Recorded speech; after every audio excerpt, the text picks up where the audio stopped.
Puji Tuhan, salam semuanya. Selamat berjumpa kembali malam hari ini dalam acara online Discipleship.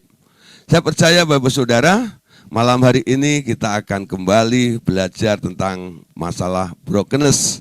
Ini bagian yang kedua. Kalau kemarin kita sudah membahas ya tentang brokenness itu. Brokenness itu artinya adalah kehancuran.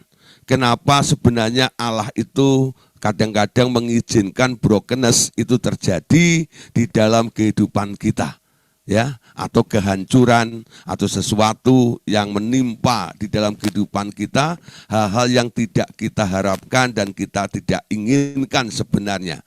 Sebenarnya tujuannya adalah saudara, remuknya insan dan keluarnya roh.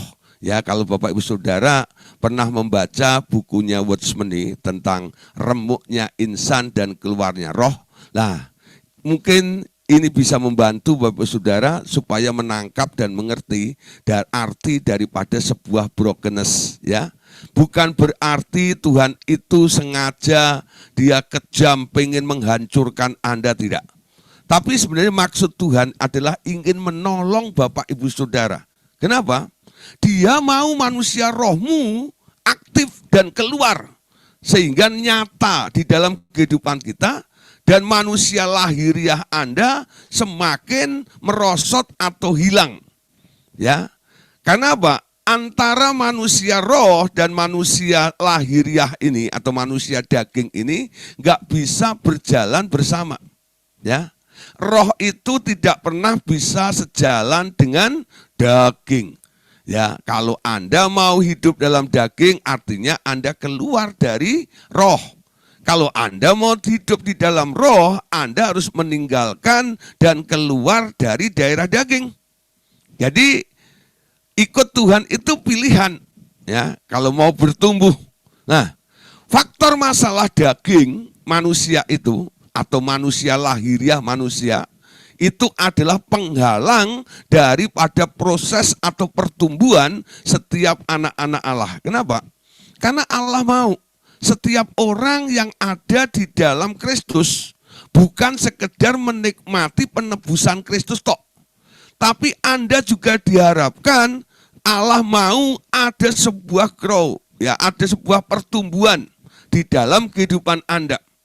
Anda harus bertumbuh, ya, dari kemuliaan kepada kemuliaan, dari kekudusan kepada kekudusan, dari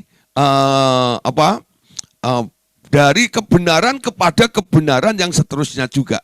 Jadi Tuhan mau kita ini terus bertumbuh. Kalau Anda mengalami stagnan, nah ini mungkin adanya manusia lahiriah yang selalu tidak setuju, ya, atau menghambat, menghalangi Anda sehingga Anda terhenti di tempat itu.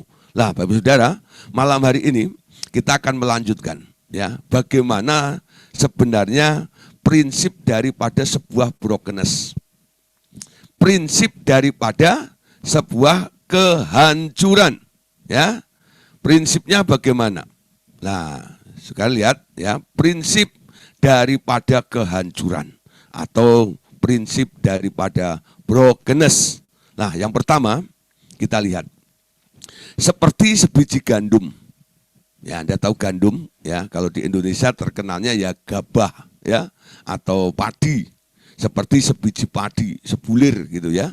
Sebiji gandum agar ia berbuah lebat, ia harus dikubur di tanah dan mengalami proses pecah kulit.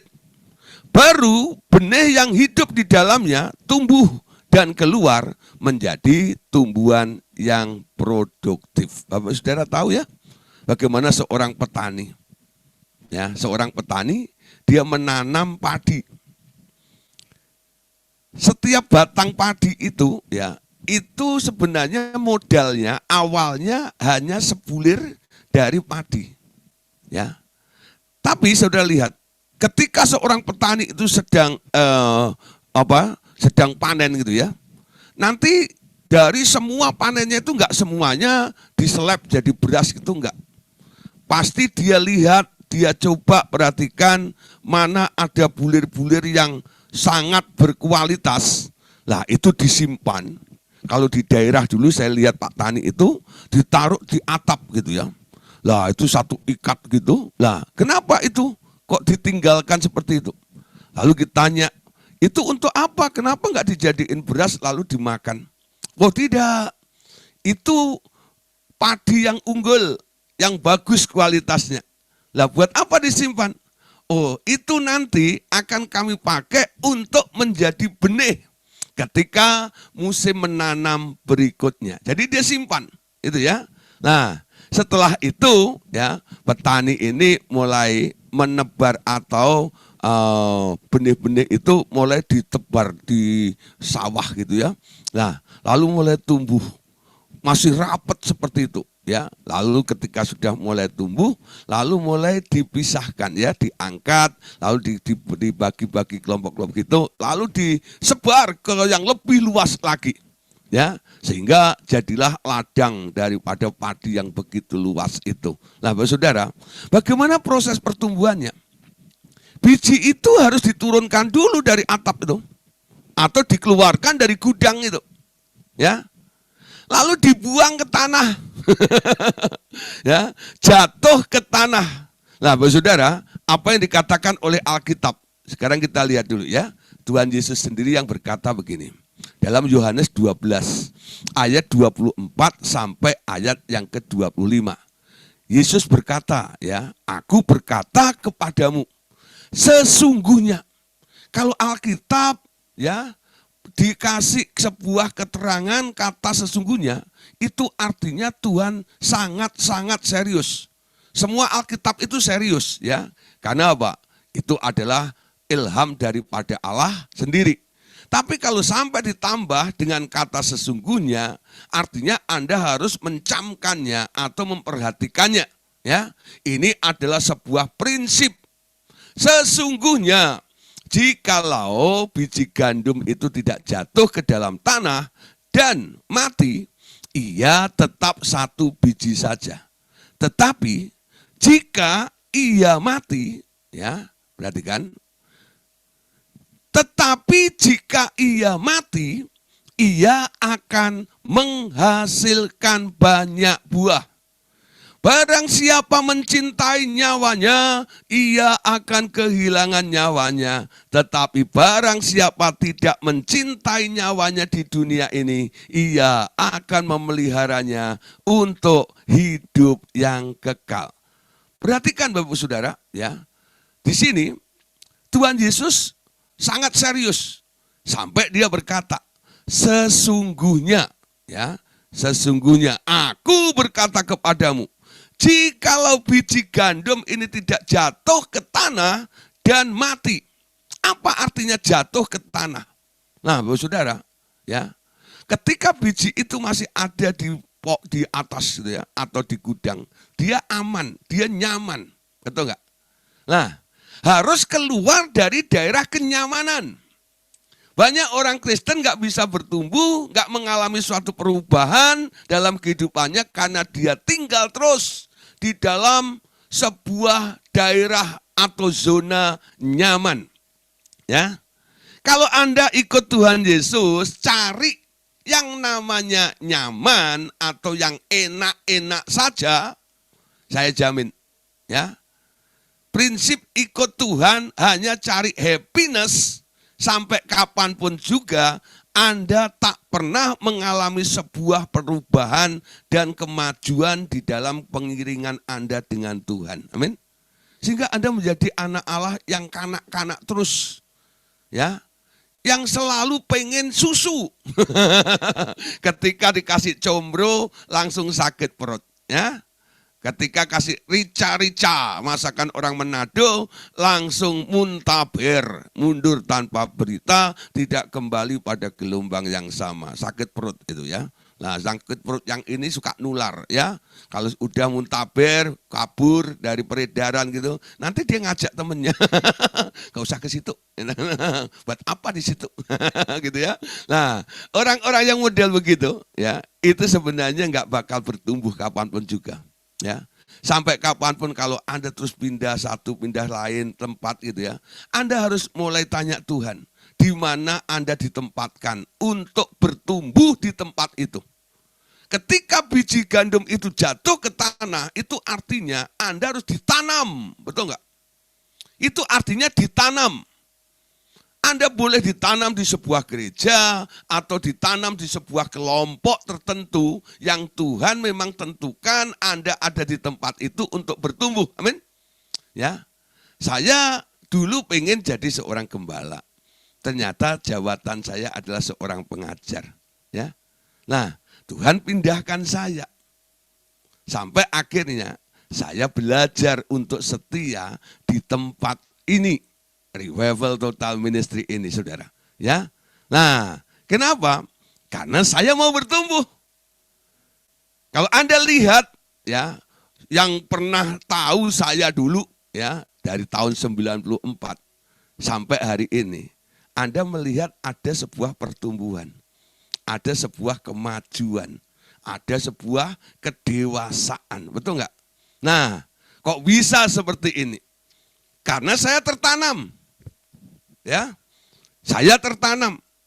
Saya di RTM ini, di wadah ini tidak mencari nyaman.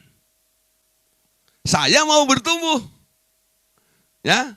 Kalau cari nyaman, jangan ada di RTM, ya. RTM ini nggak membuat banyak orang nyaman. Ya, tapi membuat Anda otot-otot imanmu semakin kuat di sini. Kenapa? Di sini Anda akan mengalami sebuah progres pertumbuhan dan materinya ada.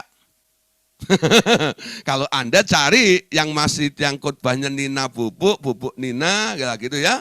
Nah, itu nggak ada di RTM. Ya. Itu memang benar-benar sambel yang ada di sini. Makanan keras gitu ya. Lah, Bapak Ibu Saudara, malam hari ini, ayo mulai. Pastikan Anda telah jatuh di tanah. Anda tertanam.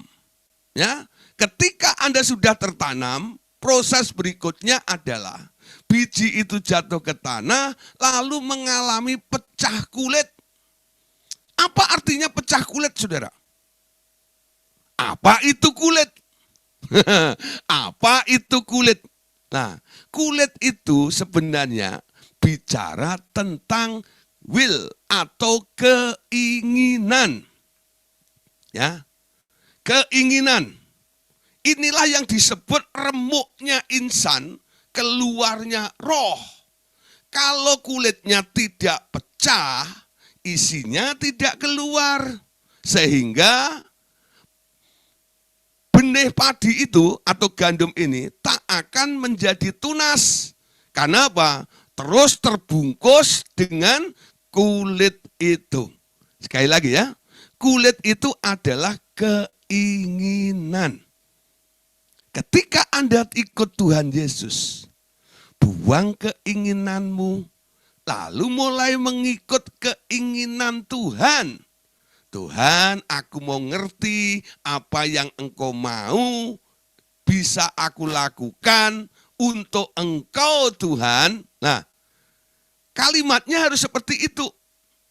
Jangan terus Anda mengumbar keinginan Anda untuk dipenuhi oleh Tuhan yang Maha Kuasa itu loh. Memang selalu konsepnya Tuhan itu serba bisa. Maha Kuasa, Maha Hebat. Aku percaya ada mujizat. Amin. Aku percaya, oh Tuhanku dahsyat. Kalau sudah nyanyi seperti itu, apa yang Anda pikirkan? Tuhan, Engkau hebat kan? Tuhan, Engkau dahsyat kan? Tuhan, Engkau perkasa, Engkau besar. Ya, tolong aku dong.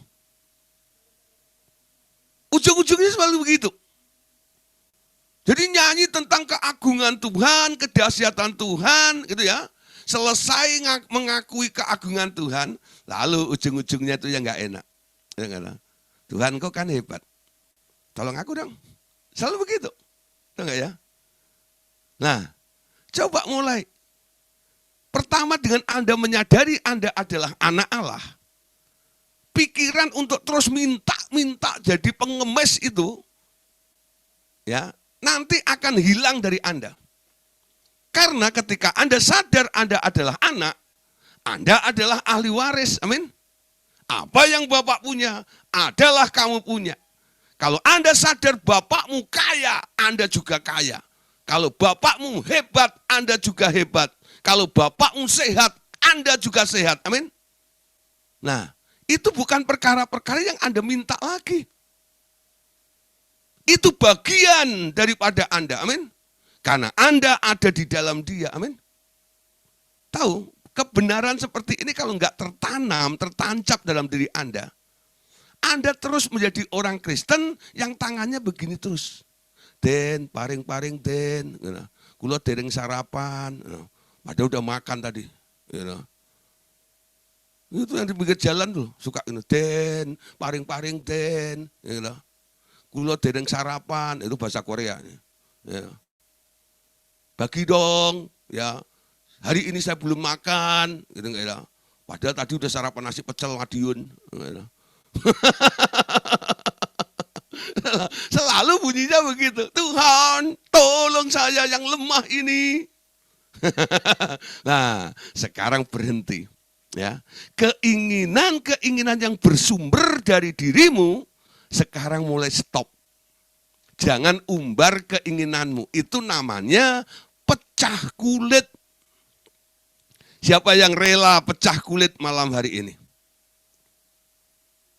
Anda harus jatuh dulu ke tanah. Amin.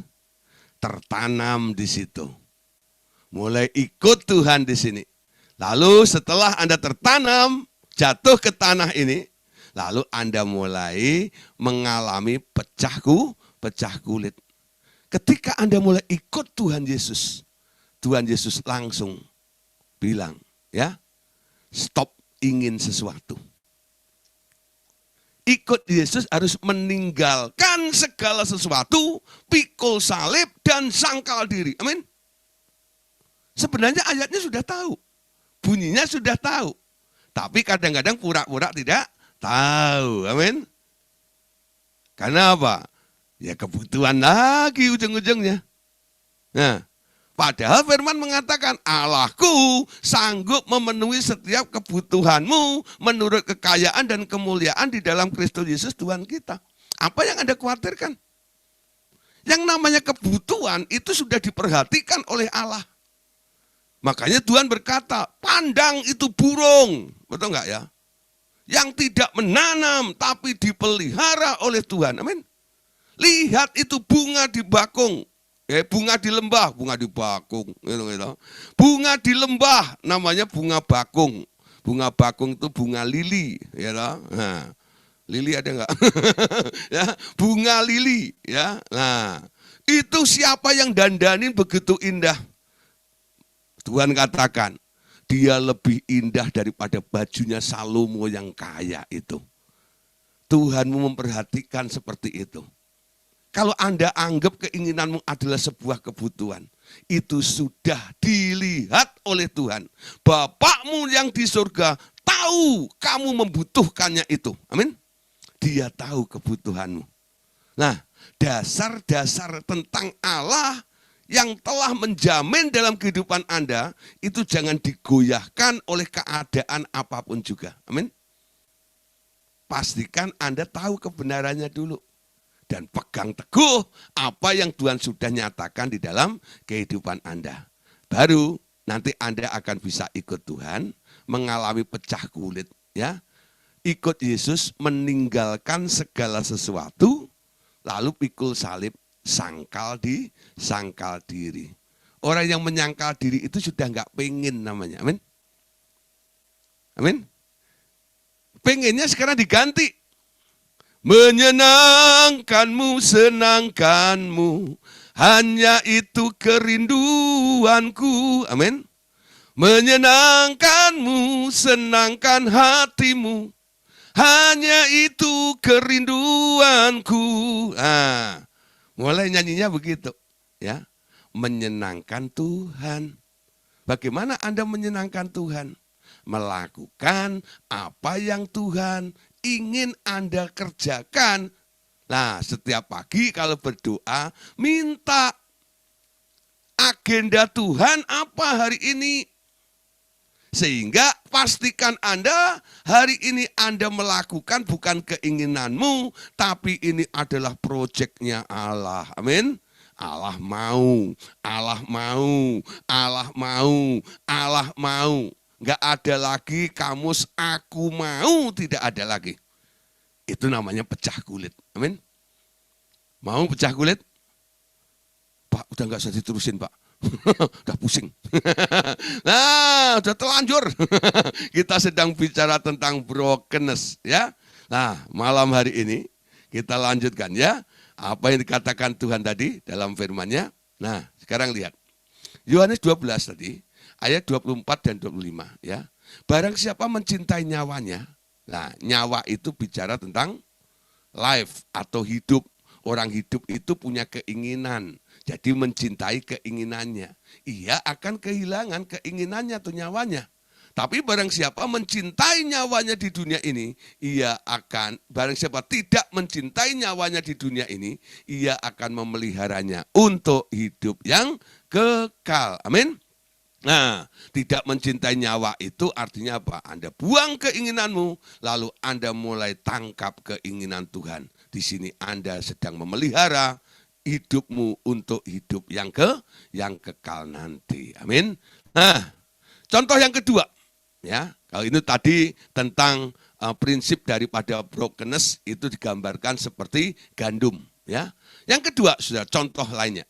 Seperti minyak narwastu yang mahal. Ia tak akan berfungsi selama disimpan dalam buli-buli pualam yang mahal.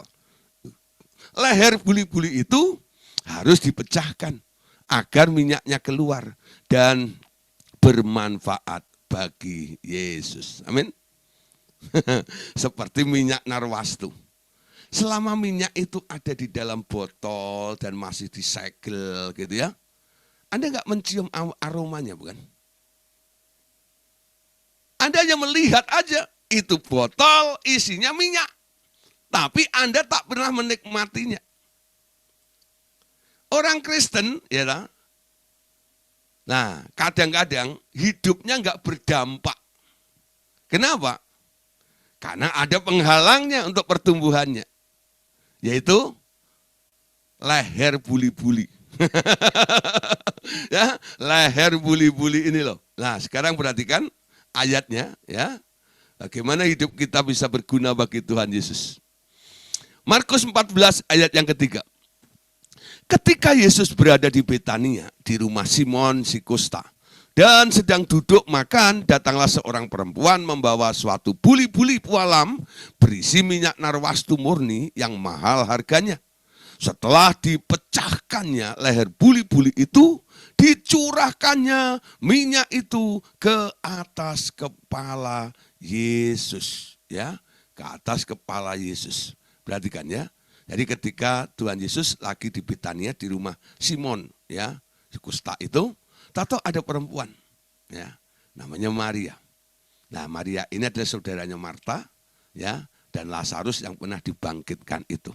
Maria sendiri sebenarnya pernah ditolong oleh Tuhan karena dia pernah dirasuk, ya, 7 roh jahat, ya. Nah, Bapak Saudara, Anda lihat ketika mendengar Tuhan Yesus ada di Betania itu, dia datang.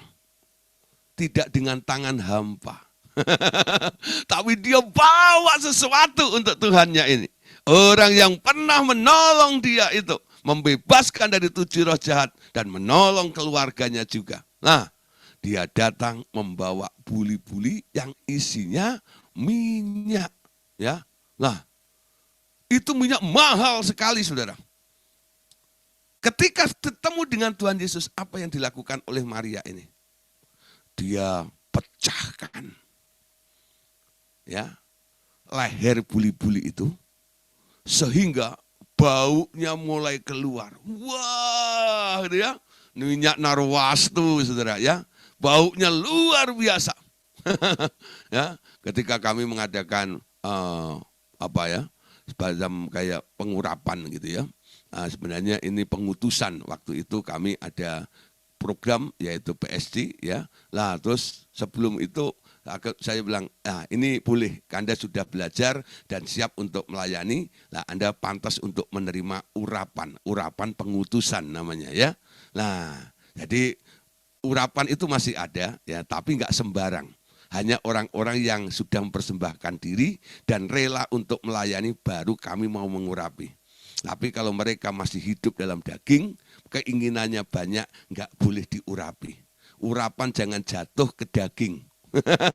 Ya, daging yang diurapi itu tak pernah membuat orang bertobat. Amin. Tapi kalau arah tujuannya hidupnya sudah untuk melayani Tuhan, boleh pakai minyak urapan. Karena apa? Itu urapan kudus, khusus untuk orang-orang yang memang sudah mempersembahkan hidupnya untuk Tuhan. Amin. Nah, ketika kami melakukannya, kami sudah siapkan minyak. Waktu itu saya minyak cari baby oil gitu ya, mau didoain gitu. Ada murid saya bilang gini, Pak, saya punya minyak narwastu, wah gitu ya, cuman segini ya, lah kecil gitu. Tapi saya pikir untuk orang sekitar 30 orang cukup lah, 30 sampai 40 ya. Nah, akhirnya bilang, oleh lah gitu ya, dipersembahkan untuk pengurapan. Ketika saya buka, wis wangi banget. Padahal itu narwastunya nggak terlalu asli ya. Itu biasa kalau orang pulang dari Israel kadang-kadang itu ya, beli gitu ya. Nah itu ya begitu ya. Ada yang KW seperti gitu loh ya. Tapi mungkin itu KW. Tapi udah wangi juga daripada minyak baby oil. Wangi sekali. Apalagi yang asli. Lah dipecahkan oleh Maria itu. Semerbak ruangan itu harum semuanya. Bukan hanya dipecah aja, tapi Maria tuang di kepala Yesus sampai mengalir ke badannya Yesus, sampai ke kaki-kakinya, seluruh tubuh Yesus itu semuanya kena aliran minyak itu, ya. Wah, di situ murid-murid yang lain pada gusar, ya. Ini pemburusan luar biasa. Buat apa? Minyak yang mahal itu hanya dituang kepada Yesus seperti ini. Harusnya minyak itu dipersembahkan saja, nanti kita jual, duitnya kan bisa dipakai untuk orang-orang miskin itu. Mendengar keributan seperti itu, Yesus langsung bangkit. Apa lu bilang? Persembahan orang ini mending dikasih orang miskin. Yesus bilang apa? Orang miskin memang selalu ada padamu, tapi aku tidak ada di dalam hatimu. Yesus keren, saudara. Yang notabene murid ikut Tuhan Yesus, di pikirannya cuman mikirin orang-orang miskin, ya, kerja bakti sosial, ya. Nah, tapi hatinya nggak ke Yesus. Ketika ada orang yang mengurapi Yesus, hatinya kepada Yesus, dia interupsi, dia protes, ya, stop, jangan, ya tahu nggak? Arahkan aja ke orang miskin saja. Yesus bilang orang miskin selalu ada padamu. Aku tidak selalu ada padamu. Betul nggak ya? Dan apa yang dilakukan oleh perempuan ini sangat tepat. Karena menjelang kematianku, dia mempersiapkannya dengan mengurapi aku. Dan aku katakan, ya, namanya tidak akan terhapuskan. Dia selalu diingat oleh Tuhan. Amin. Luar biasa ini, saudara. Ya, nah, apa yang saya petik di sini? Dengan peristiwa ini, ya, bagaimana minyak itu menjadi berarti. Ketika leher buli-buli itu harus dipecahkannya. Amin.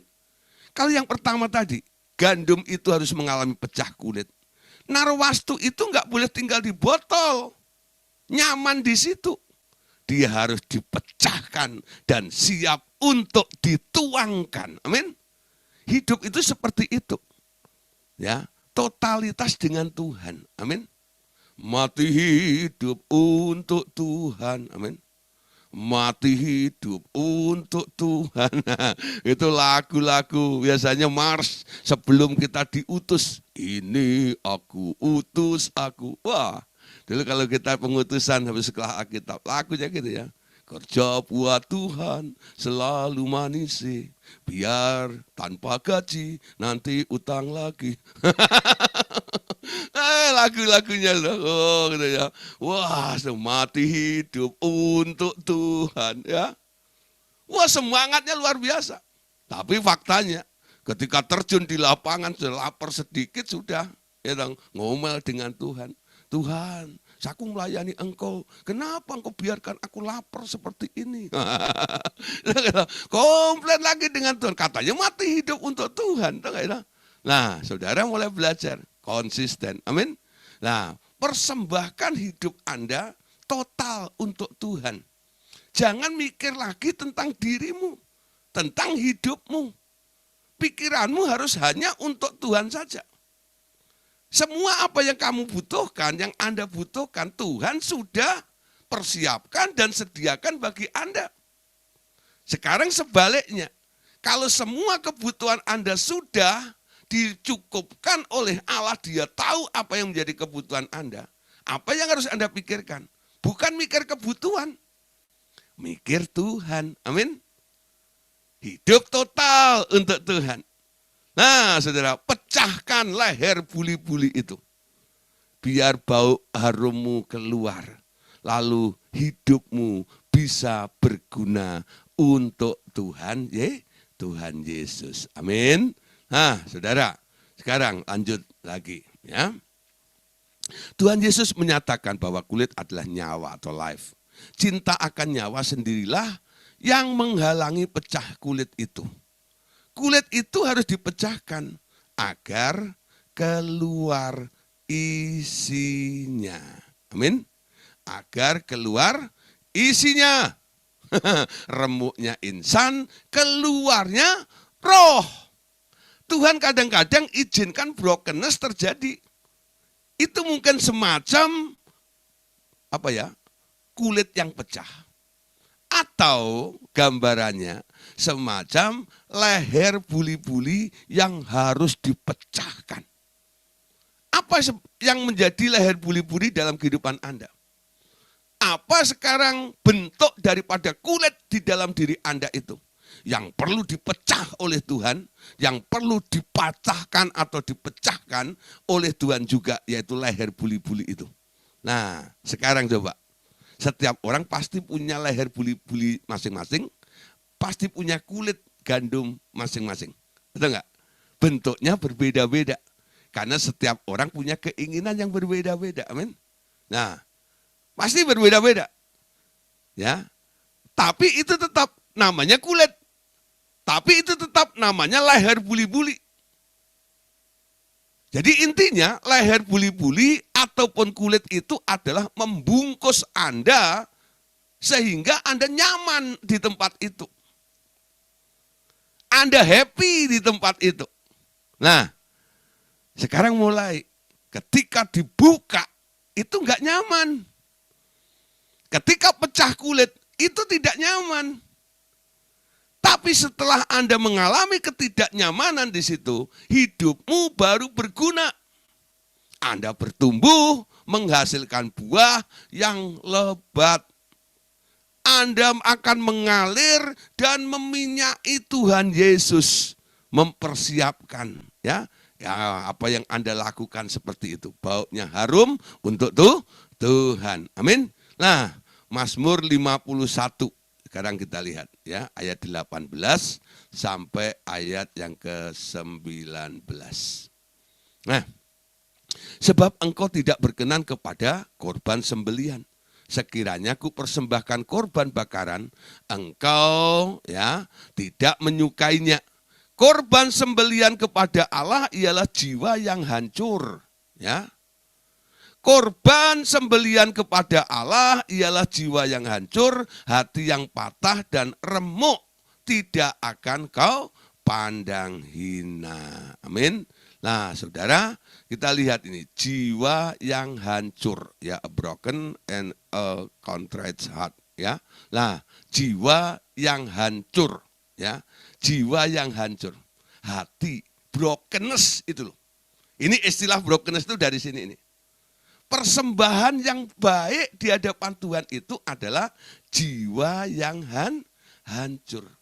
Kalau orang dunia sedang mengalami kehancuran di bagian jiwanya itu pasti meradang, pasti merana, ya. hancur berkeping-keping jadinya. Itu lagunya gimana lupa dulu ya. Berkeping-keping jadinya, ya. Hatiku hancur mengenang di kau. Nah, itu ya. Berkeping-keping jadinya. Ya. Itu dulu orang Malang paling nyanyi, banyak yang nyanyi gitu itu pasti ya. Nang Embong nyanyinya gitu ya. Nah, ya sampai diusir ya satpol PP terus lari ke Paris itu.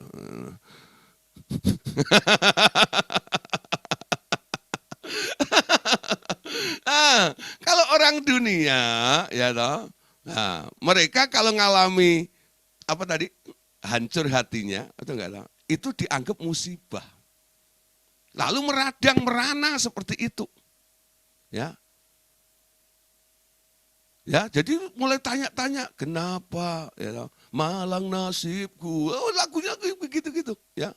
Nah, sekarang Anda mulai mengerti. Kalau Tuhan izinkan Anda terjadi mengalami kehancuran jiwamu, betul enggak ya? Itu dipandang baik. Daud tahu persis sehingga dia bisa berkata seperti ini, ya. Jadikan ini merupakan doa Anda juga. Korban sembelian kepada Allah ialah jiwa yang hancur, hati yang patah dan remuk tidak akan kau pandang hina ya Allah, ya. Orang dunia selalu memandang hina orang yang sedang hancur hati. Betul enggak ya? Tapi Tuhan menghargainya. Bagus nak, hancurmu hatimu itu, jiwamu hancur itu. Bagus nak. Lalu ada tanya, kok bagus? Iya, ini memang, ya enggak, aku izinkan terjadi dalam kehidupan Anda untuk membuang semua kulit dan leher buli-buli itu loh. Yaitu keinginanmu. Amin. Nah, sekarang lihat ya. Orang jiwanya hancur karena keinginannya enggak tercapai, bukan? Ya. Karena dia punya keinginan ini, keinginan itu dan akhirnya enggak tercapai, dia hancur hatinya. Nah, Tuhan bilang, bagus. Betul enggak? Kamu ngalami seperti itu. Karena kamu mengejar keinginanmu dan kamu tidak mendapatkannya.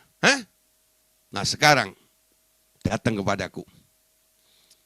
Tuhan suka sekali dengan orang-orang yang sedang hancur. Di RTM ini seperti bengkel ya. Kalau orang nggak dapat masalah, jarang ada di kelas RTM. Ya. Itu survei membuktikan. Kenapa? Ketika dia ada di kelompok yang lainnya selalu diajak happy gitu ya. Memang kantongnya lagi penuh. Nanti kalau semuanya sudah nggak ada solusinya. Ya enggak? Udah doa puasa, udah gini tetap nggak gini. Lalu cari siapa yang bisa gini. Lalu nanti ada yang mengarahkan. Tuh. Ya, telepon tuh RTM gitu ya. Lalu masuk ke bengkel. Nah, disinilah saya kadang-kadang menemui atau menemukan ya itu sudah tidak asing lagi. Kalau ada orang datang minta didoain gitu ya, tolong Pak ngapain? Minta didoain gitu ya. Nah, bukan doain toh sampai ngomongnya doain gitu ya. Nah, minta didoain. Nah, nanti saya konseling. Ada apa Bu? Gitu ya. Dia mulai curahkan, ungkapkan seluruh isi hatinya. Hati yang apa? Hatiku yang hancur. Saudara, ini hati udah berkeping-keping hancur begini di depan kita ini. Nah, harus saya ingat Tuhan, saudara. Tuhan suka. Ya, sini nih yang hancur hati. Ya, Bapak Ibu Saudara, kalau Anda lihat teman Anda, keluarga Anda, siapapun yang Anda temukan, mereka sedang hancur hati, dan banyak mereka yang menolak orang-orang yang sedang hancur hati ini. Kirim ke RTM. Ya, kami sudah terbiasa menghadapi orang-orang yang hancur hati itu. Enggak enak, memang melayani orang hancur hati itu enggak enak. Ya, orang lagi bangkrut, utangnya banyak, betul enggak ya? Nah, buru-buru dapat persembahan, Saudara. Betul enggak? ngelayanin orang-orang yang sedang hancur hati itu. Apa yang diharapkan? Betul nggak? Tapi kami mau. Kami mau melayani mereka-mereka itu. Nanti kalau Anda sudah dipulihkan, Anda mau balik lagi ke habitat Anda lagi, ya silahkan. Saya tidak pernah pasang tarif juga di sini. Betul nggak ya? Tugas kami hanya melayani. Karena kami hidup dipelihara oleh Tuhan. Itu saja. Betul nggak? Nah, saudara, kami mulai melihat orang-orang yang hancur hati itu datang ke sini nih, ya. Lalu saya bawa kepada Tuhan. Tuhan tersenyum. Ku pandang wajahmu tersenyum penuh kasih. Dengar, saya sodorin Tuhan, ini loh Tuhan, ya, masuk lagi satu orang yang sedang hancur hati. Tuhan senyum, bawa sini Gideon, ya. Mari kita kerjain bersama-sama. Mari kita bereskan bersama-sama. Nah, saudara, apa yang terjadi?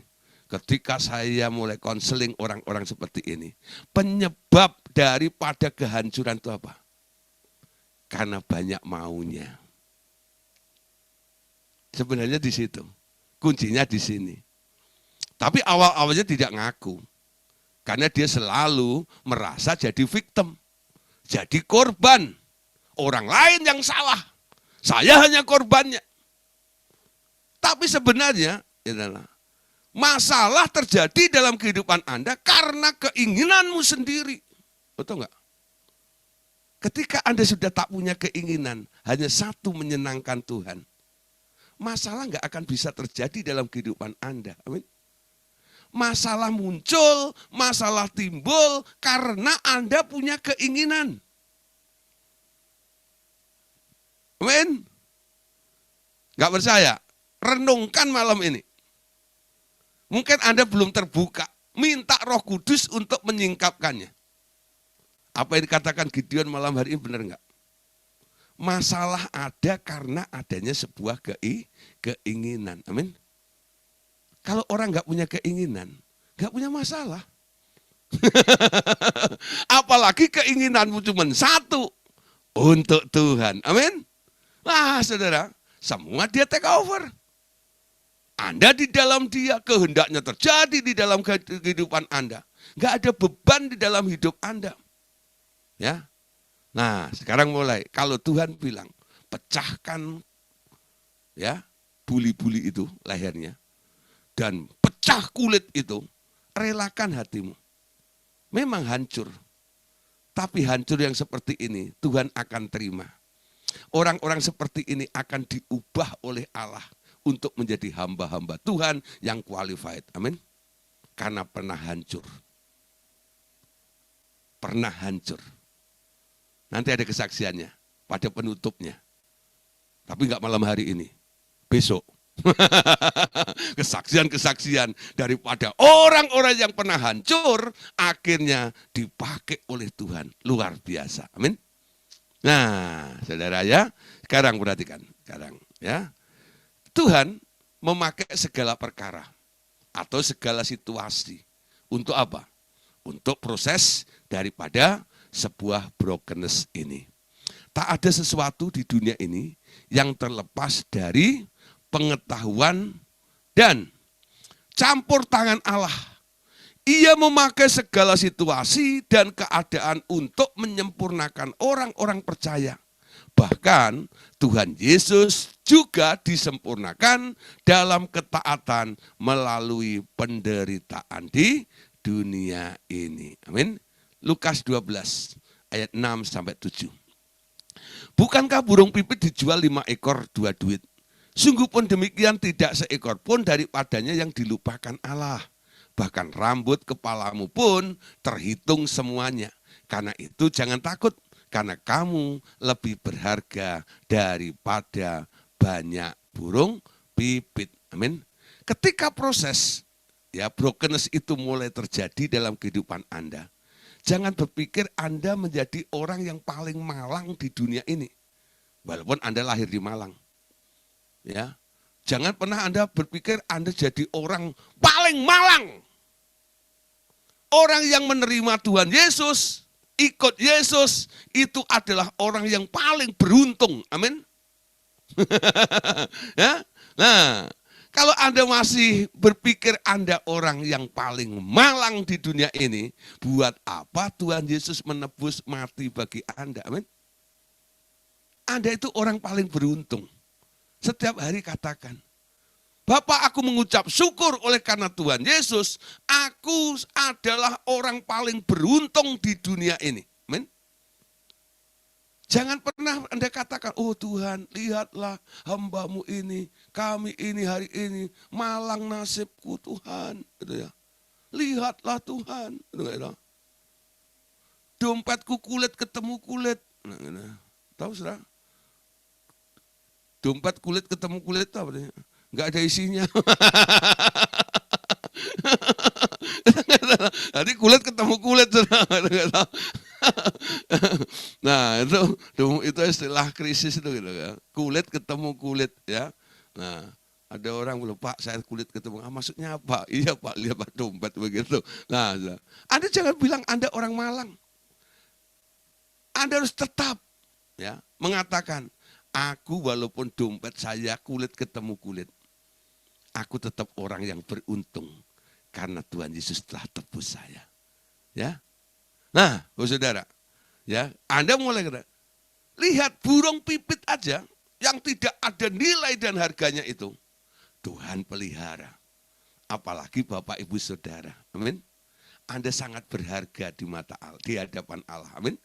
Bahkan Dia sendiri yang berkata, kamu adalah biji mataku. Amin. Anda itu biji matanya Allah. Coba kalau malam hari ini saya bilang, ya, Bu Yuni, ya, boleh nggak saya mainan biji matanya gini? Terus, tangan saya baru deket aja, ditepes, yang punya biji mata ini pasti melindunginya, amin. Jangan sampai ada orang lain yang coba-coba memainkannya. Nah, biji mata, kalau Tuhan bilang, kamu biji mataku, kamu berharga di mataku, kamu biji mataku, amin. Nah, tiap hari Anda mulai mengatakan, terima kasih Tuhan, aku sangat berharga, aku adalah biji matamu, amin. Nah, saya kasih tahu ya malam hari ini, Anda adalah orang paling berharga, Anda adalah biji matanya Allah, amin. Siapa? Biji matanya Allah. Ya. Nah, Anda orang berharga. Sekarang Anda harus tahu, jangan tanya terus sama Tuhan. Ada orang kalau nyanyi gitu, siapakah aku ini Tuhan? Jadi biji matamu. Nanya terus gitu, ngapain Tuhan engkau jadiin aku biji matamu? Nah, karena aku tebus kamu. Kamu lebih berharga daripada burung pipit. Kamu biji mataku, amin. Gak usah nanya. Jadi lagu itu kadang-kadang kalimatnya atau liriknya saya ganti, saudara. Itu Daud yang ngomong, karena dia orang perjanjian lama. Orang perjanjian baru nggak boleh nanya lagi. Saya ganti ya, siapakah aku ini Tuhan, saya ganti. Ku bersyukur padamu Tuhan, jadi biji matamu. Dengan apa gitu ya. Nah, saudara. Jadi siapakah aku ini? Jangan diucapkan lagi. Anda harus tahu, Anda adalah biji matanya Allah. Sekarang Anda tinggal bilang, Tuhan, aku bersyukur Engkau membuat aku berharga dan aku adalah biji matamu. Amin. Anda biji matanya Allah. Amin. Walaupun tinggal di Sukoharjo, Anda biji matanya Allah. Jauh-jauh dari Bali, pindah ke Solo, larinya ke Sukoharjo. Emang saya nggak tahu. Saya diam-diam tahu lah sudah alamat Anda semuanya. Orang ada yang bilang Pak Gideon tuh nggak pernah memperhatikan. Saya tahu, saya perhatiin. Nah, tapi saya tidak memanjakan Bapak Ibu Saudara, itu betul. Ya, kalau dibilang saya kurang perhatian, salah. Saya perhatikan, tapi saya tidak memanjakan Bapak Ibu Saudara karena saya mau Bapak Ibu Saudara bertumbuh di dalam Tuhan. Amin. Ingat ya, mau bertumbuh harus dilatih supaya mandiri, ketemu dengan Tuhan. Amin. Mengalami dengan Tuhan. Saya hanya mentor mengarahkan Anda kepada Tuhan. Gak ada orang hebat di sini. Yang hebat cuma Tuhan. Dan Anda boleh datang langsung dengan Dia. Amin. Ayo mulai. Anda tiru saja langkah-langkah para mentor itu. Kalau dia bisa, saya bisa. Amin. Nah, saudara, ya jangan nyanyi lagi. Siapa kok aku ini? Ku bersyukur padamu Tuhan. Jadi biji matamu. Amin. Nah, ubah saja. Nah, saudara, kalau ada lagu-lagu yang nggak terlalu benar gitu ya liriknya, saya ubah. Ya loh. Dulu saya ingat waktu kita masih buka rumah doa segala bangsa. Dulu di Jakarta itu kan ada 3 ya, Kelapa Gading dulu 1, lalu ada di Plaza Sentral dan ada di Citibank di RCTI loh, dekat RCTI ya, Sastra Graha gitu. Nah, lalu yang di mana Kelapa Gading itu, nah itu sebelahan. Ada pendeta juga yang buka gereja sebelahnya, GBI, namanya GBI Sorak Husana. Anda tahu pendetanya siapa? Almarhum. Ya, almarhum Hendro Suryanto. Wah, dia ngarang lagu ya. Saat ini ku datang lagi padamu Tuhan, junjungan hidupku. Saya setiap dengar lagu ini kan nggak enak itu. Ya lah. Setiap hari ketemu Tuhan selalu datang lagi. Emang tadi kemana? Datang lagi, keluar lagi, datang lagi, keluar lagi. Nah, kebetulan dia juga baru turun dari mobil, saya lagi di luar juga. Gitu. Nah, karena pernah ketemu, ya akhirnya kita ngobrol-ngobrol. Bro, Pak Hendro, saya bilang gitu ya. Nah, maaf ya, kalau sampai satu hari ya Bapak dengar saya nyanyi, liriknya saya rubah. Kenapa? Ada yang nggak menolong sedikit. Saya nggak mau datang dan keluar masuk seperti itu. Saya mau stay di dalam hadirat Allah. Sekali masuk tinggal untuk selama-lamanya. Saya diketawa ngakak-ngakak. Maksudnya begini loh, maksudnya begini loh. Ya sudahlah. Nah saudara, jadi sekarang mulai nyanyi yang benar juga ya. Nggak usah siapakah aku ini. Bersyukur saja kalau Tuhan katakan kamu biji mataku. Tuhan, aku mengucap syukur. Aku berharga. Sekarang aku adalah biji mata. Ketika Anda bisa berpikir seperti itu, mengerti tentang itu, Anda hidup akan berharga. Lebih berharga daripada burung pipit tadi. Amin. Nah, saudara, jadi ketika terjadi brokenness dalam hidup Anda enggak berpikir Anda sebagai korban. Ini adalah progres. Ini adalah proses yang Tuhan sedang lakukan di dalam hidup Anda. Tuhan izinkan terjadi supaya saya bertumbuh. Amin. Nah, saudara, sekarang lanjut ya. Roma 8 ayat 28. Kita tahu sekarang bahwa Allah turut bekerja dalam segala sesuatu untuk mendatangkan kebaikan bagi mereka yang mengasihi Dia, yaitu bagi mereka yang terpanggil sesuai dengan rencana Allah. Sebab semua orang yang dipilihnya dari semula, mereka juga ditentukannya dari semula untuk menjadi serupa dengan gambaran anaknya, supaya ia anaknya itu menjadi yang sulung di antara banyak saudara. Ayat 30. Dan mereka yang ditentukannya dari semula, mereka itu juga dipanggilnya. Dan mereka yang dipanggilnya, mereka itu juga yang dibenarkannya. Dan mereka yang dibenarkannya, mereka itu juga yang dimuliakannya. Anda lihat saudara, yang deadlight kuning ini ya. Nah, ini merupakan ya enggak, peningkatan. Ya, ada upgrade. Pertama, ya, turut bekerja dalam segala perkara. Atau boleh dibalik, segala sesuatu ya adalah Allah turut bekerja ya untuk mendatangkan kebaikan asal Anda tetap mengasihi dan terpanggil sesuai dengan rencana. Perhatikan ayat 29-nya. Sebab orang yang dipilihnya dari semula, mereka juga ditentukan. Anda dipilih, sekarang Anda ditentukannya. Mungkin cara menentukannya Anda harus masuk melalui jalan brokenness ini. Amin. Nah, Untuk apa? Ditentukan apa? Menjadi serupa dengan gambaran anaknya. Supaya anaknya itu menjadi yang sulung di antara banyak saudara. Ada peningkatan. Dari manusia yang lemah, Anda dijadikan seperti Tuhan Yesus. Amin. Nah, ayat 30. Dan mereka yang ditentukan untuk menjadi seperti Tuhan Yesus ini, mereka itu juga dipanggilnya. Dan mereka yang dipanggilnya, mereka juga akan dibenarkannya. Dan mereka yang dibenarkannya, mereka itu juga yang akan dimuliakannya. Wow, keren ya. Luar biasa. Jadi Tuhan mau memanggil Anda, memakai segala situasi untuk sebuah proses dalam kehidupan Anda. Mungkin gak enak, tapi Anda tahu, walaupun gak enak, jangan sampai Anda kecewa dengan Tuhan. Allah turut bekerja sama dalam segala perkara untuk mendatangkan kebaikan, itu baru koma. Banyak orang hanya dipotong di situ. Segala sesuatu ya boleh terjadi untuk kebaikan saya. Masih nyambung, betul nggak ya?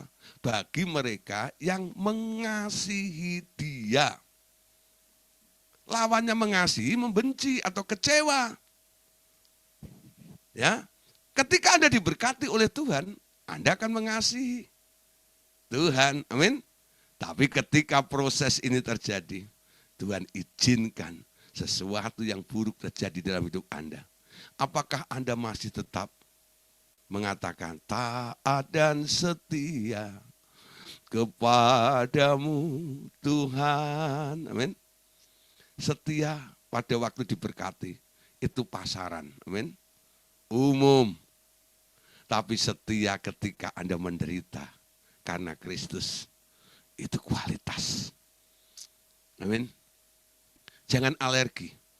Pastikan Anda dipanggil, Anda tetap setia. Amin. Mengasihi Tuhan. Jangan pernah kecewa dengan Tuhan. Tanda orang kecewa itu komplain dengan Tuhan. Amin. Itu tandanya. Tuhan, kenapa? Kenapa? Kalau Anda sudah mulai sama Tuhan, kenapa begini, kenapa begitu, lah gitu ya. Nah, itu sudah mulai goyang sana, goyang sini, amin. Nah, lama-lama mulai nyalahin orang lain. Ini gara-gara suami saya nih, karaokean terus tuh.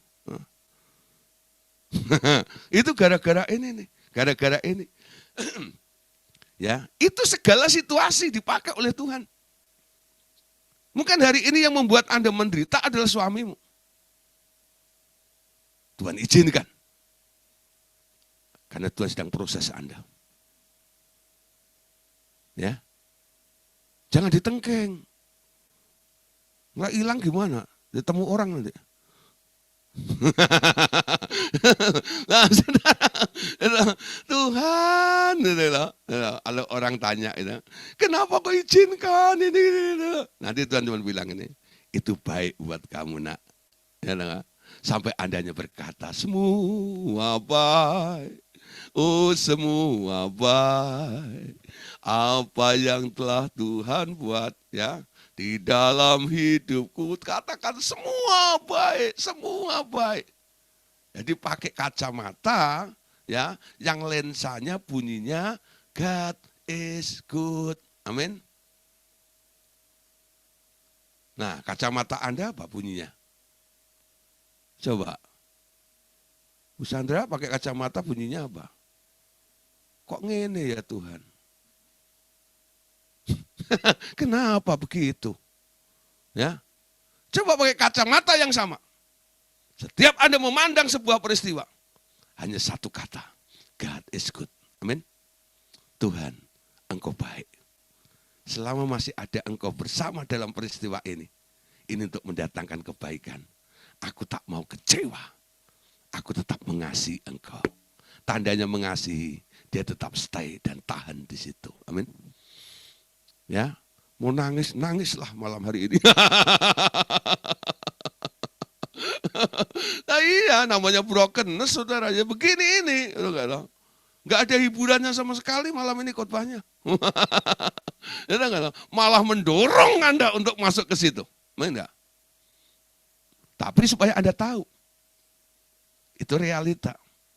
Sebuah brokenness yang dipakai oleh Tuhan untuk menumbuhkan Anda. Amin. Nah, tujuannya untuk apa? Sekarang, ya, lihat di sini.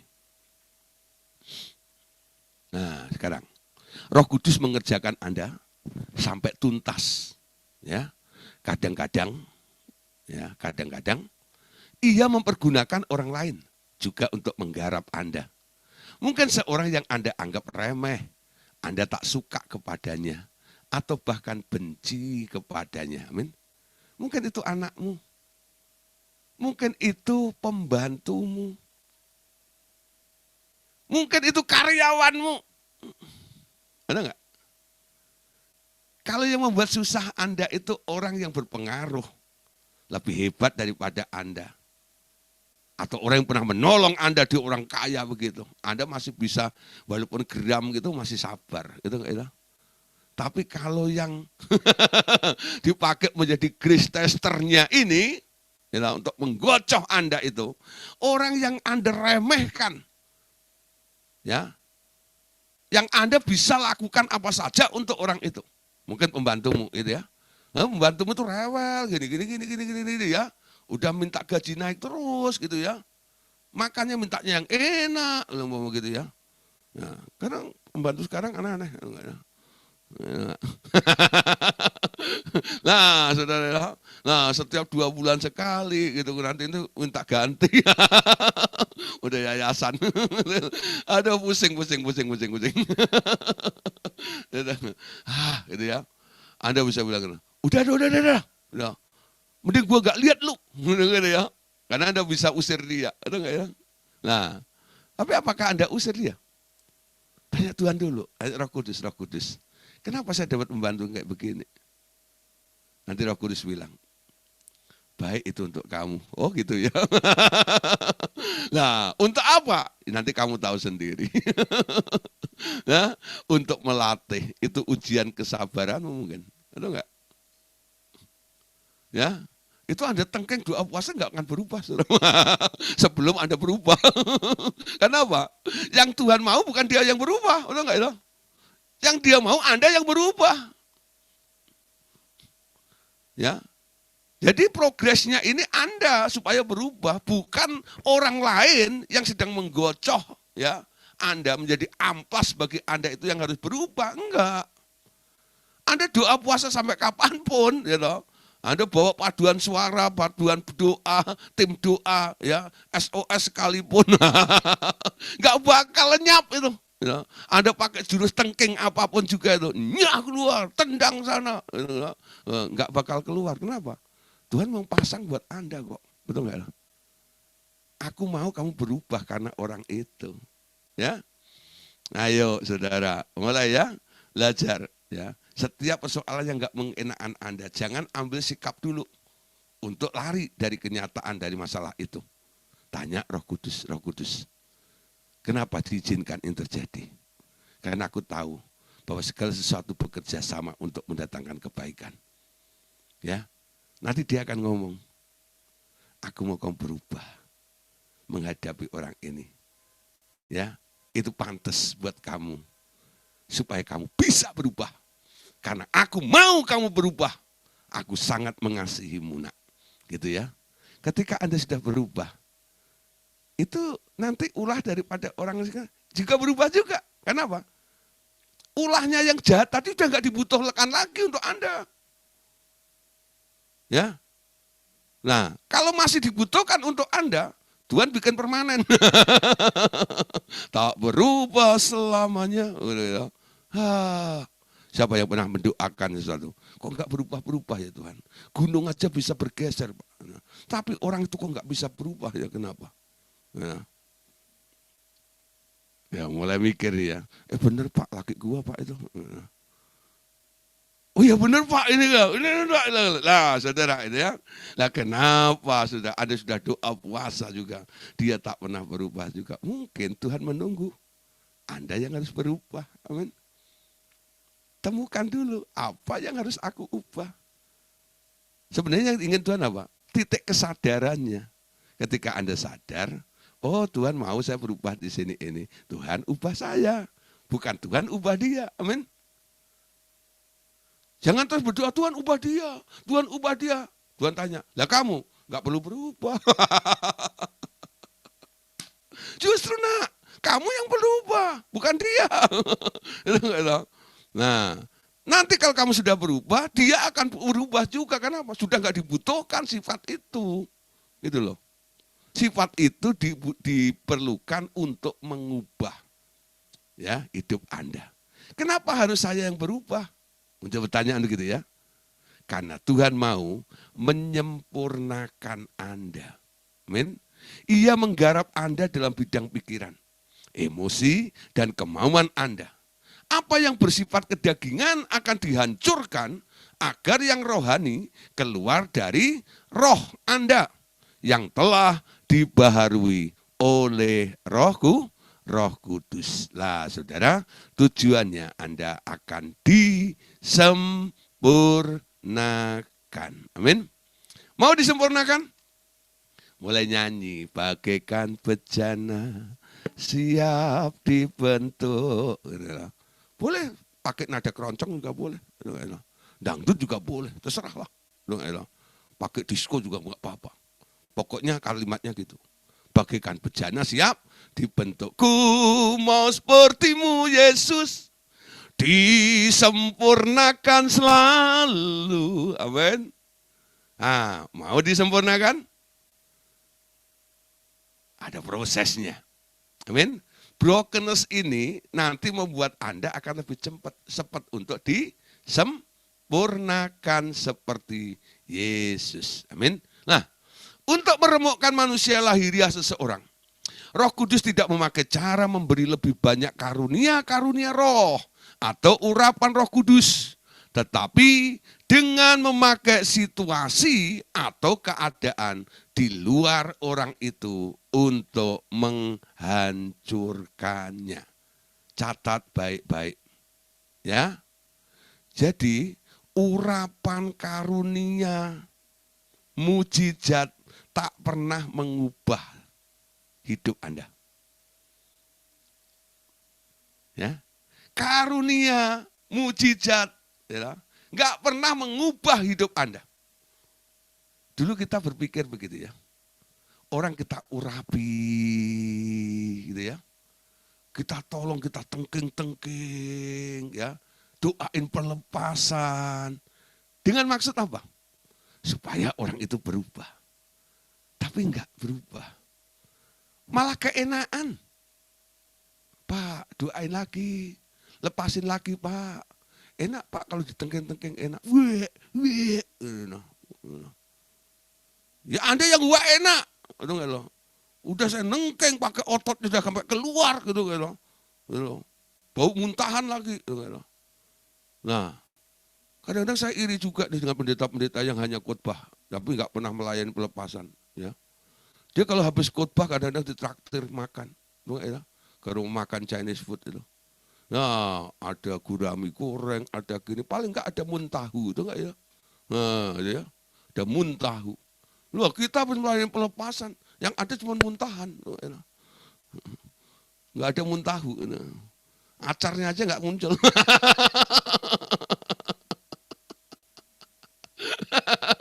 Muntahan lagi, muntahan lagi. Lah saudara, tapi ini luar biasa. Amin.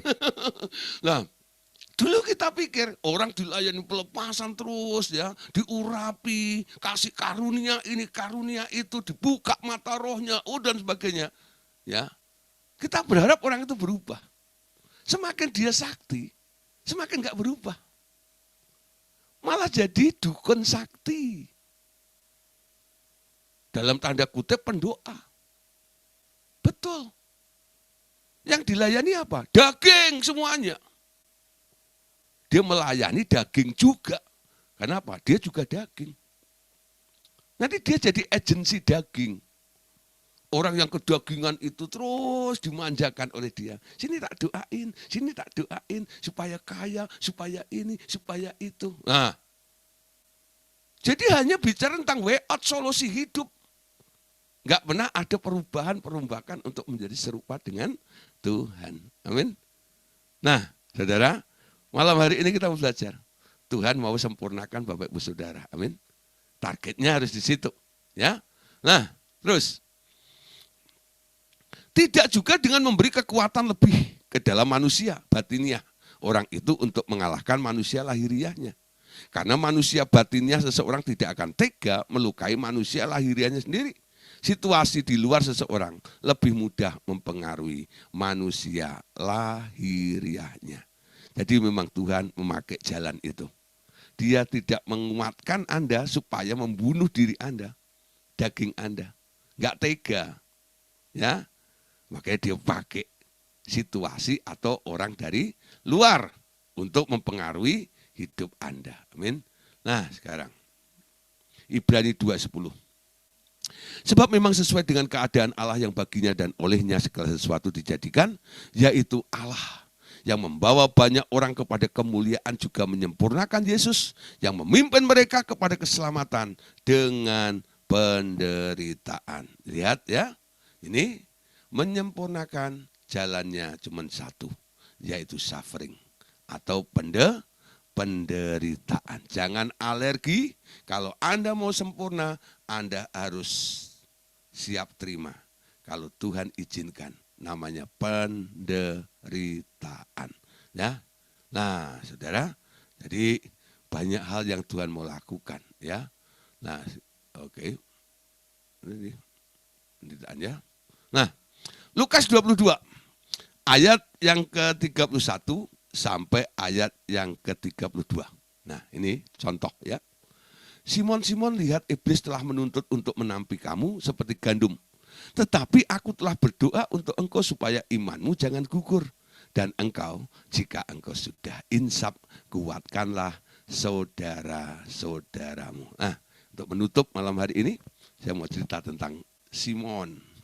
Simon itu yaitu nama lama daripada Petrus.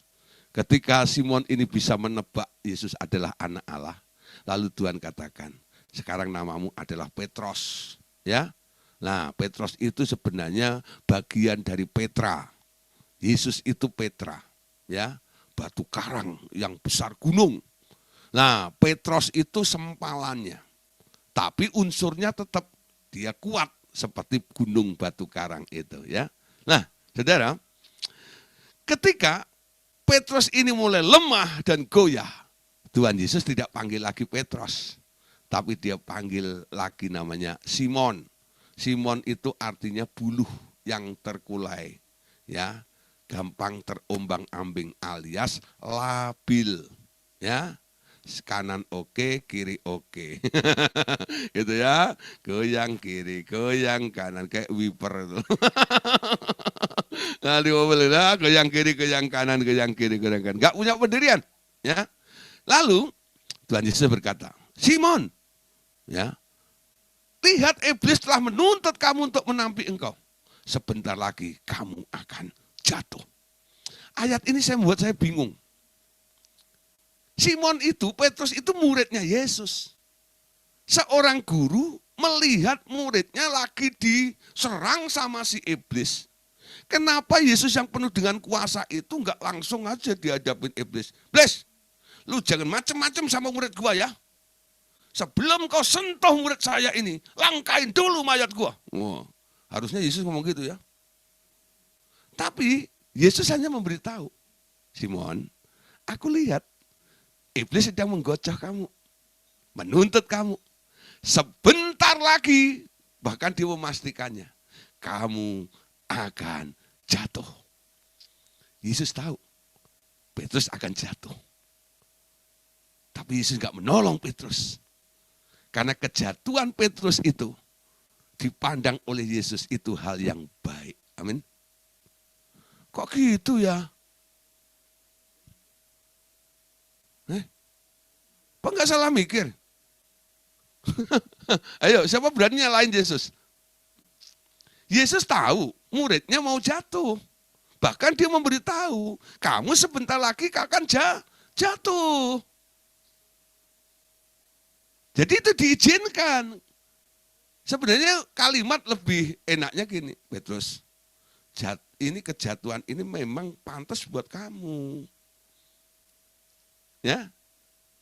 Nanti kalau kamu sudah insaf, kuatkan saudaramu. Kenapa Petrus harus ngalami jatuh? Begini saudara ceritanya. Ketika Tuhan Yesus mulai berkata kepada murid-murid yang lainnya, bahwa sebentar lagi kamu tidak akan bersama-sama dengan aku. Kemana aku pergi, kamu tidak bisa mengikutinya. Anak manusia sebentar lagi akan ditangkap, mati. Petrus itu punya jiwa patriotisme luar biasa. Dia sayang sama gurunya. Dia bilang gini, guru, gak boleh ada yang menyentuh kamu. Nih, 2 pedang, siap. Dengar ya, 1 kanan, 1 kiri. Siapa yang berani melukai engkau, hadapin saya dulu. Nah, saudara, kalau Anda punya orang ya, murid atau asisten seperti itu, wah ini bagus nih ya. Tapi Yesus nggak senang. Kenapa? Kematian Yesus itulah sebenarnya tujuannya. Yesus bilang, kalau aku nggak mati, kamu yang mati. Aku harus mati supaya kamu beroleh hidup, betul nggak?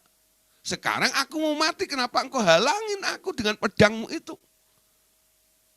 Lalu Yesus katakan pada Petrus, sarungkan pedangmu. Barang siapa main dengan pedang, menggunakan pedang, dia akan binasa dengan pedangmu itu. Sarungkan. Apakah aku tidak sanggup meminta Bapakku untuk kirim malaikat untuk menjaga aku? Ya, Petrus sudah dikasih tahu. Tapi Petrus itu tetap aja merasa dirinya mau membela Yesus itu. Dia nggak mau Yesusnya mati. Sebenarnya apa sih? Sebenarnya Petrus itu bukan patriotisme. Kalau ada Yesus itu kan gampang. Coba contoh ya. Ketika mereka ditarik pajak, nggak ada duit. Yesus cuma bilang, mancing. Ikan pertama ada koinnya. Betul nggak ya? Bikin acara KKR 5.000 orang, kasih makan. Modalnya cuma 2 ekor ikan, 5 ketur roti. Kenyang semuanya, masih ada sisanya. Enak kan? Ada Yesus, betul nggak? Kalau Yesus sampai hilang, betul nggak dong? Wow. Sebenarnya Petrus itu di balik patriotismenya itu dia takut kehilangan, betul nggak? Sumber income. Seperti itu ya. Nah itu termasuk mengasihi diri sendirinya. Nah Tuhan Yesus bilang nggak boleh, ya. Nah aku harus mati. Nah Anda tahu saudara, ya. Petrus itu tetap kekeh.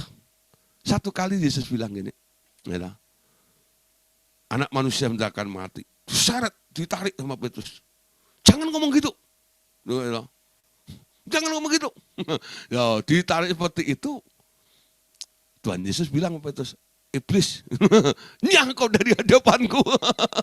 Nah, sampai diiblis-iblisin juga sama Tuhan Yesus ya. Petrus ini, kenapa? Pikirannya sampai seperti itu. Sampai akhirnya Yesus bilang apa? Simon, lihat iblis sudah menuntut, menampi kamu. Sebentar lagi kamu pasti jatuh. Kejatuhan Petrus apa? Dia menyangkal Yesus 3 kali, betul enggak? Yesus katakan setelah ayat ini, sebelum ayam berkokok, kamu akan menyangkal aku 3 kali. Orang model Petrus yang auban ini, tahu auban, bukan uban, auban, bandelnya ngepol seperti ini gitu ya. Maunya dewek seperti itu. Ya. Nah, ini ngerepotin, bukan hanya ngerepotin Tuhan. Coba saudara, siapa yang jadi korban gara-gara Petrus ini? Gara-gara Simon ini?